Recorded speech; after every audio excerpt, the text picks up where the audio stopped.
according to the layman or traditionally, guidance is known as giving advice, giving information, enlightening the person. But professionally, when we're talking about guidance, guidance is conceived as an educational service action towards assisting an individual to understand themselves and their world. Ebuchukwu 1997 said that guidance is an umbrella term which refers to all that is done to protect and guide the development of people irrespective of age, religion, tribe, or social status. Now, for you to explain this definition by Ebuchukwu 1997, he said guidance is an umbrella term, meaning guidance has other activities under it, which refers to all that is done to protect and guide the development of an individual.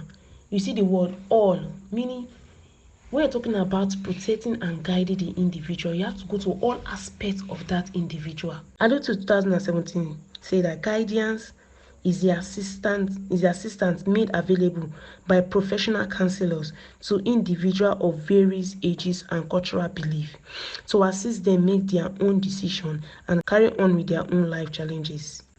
Why Cheza and Stone 1976 define guidance as the process of helping an individual to understand themselves and their world. So Cheza and Stone is even saying guidance and counseling is not only based on the individual alone, but everything that involves around the individual world, the individual society. The function of guidance and counseling. Number one is appraisal service. So as a counselor, what is your function in the appraisal service? So your function then is to gather, organize, and interpret information about the student or individual for you to be able to understand them. That is appraisal service. You cannot say you want to counsel an individual, you don't have information about that individual or about the clients. The next one is educational service. It's the process of helping an individual to plan a suitable educational program and make progress. So educational service, for example, a student comes to meet you and want to know about the course to study and all that. The service you're going to give is educational service.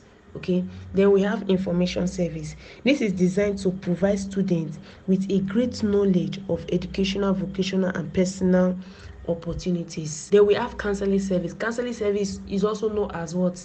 The art of guidance. As a counselor, what is your function? Your function there is to help the client or troubled person to overcome obstacle, to help them grow or develop in any area of their life. The next one is planning, placement, and follow-up. Now you have helped the individual to overcome this stuff. You have to what? Follow up. You have to follow up the individual. Okay, is this person actually over this situation? Is this person actually coping? Should I plan something else? Okay, so the other one is orientation service. As a counselor, your duty is to what? Give assistance to students. Since we are dealing with education, so your duty is to give assistance to students, to be to adjust. Tell them more about the program. Tell them about the school system. Tell them about the effects of not writing tests. Tell them about the effects of courtesy. You have to orient them, give them more information for them to be able to adjust properly to the educational sector. Then we go to the referral service. Now, referral service, as a counselor, what's the function in the referral service?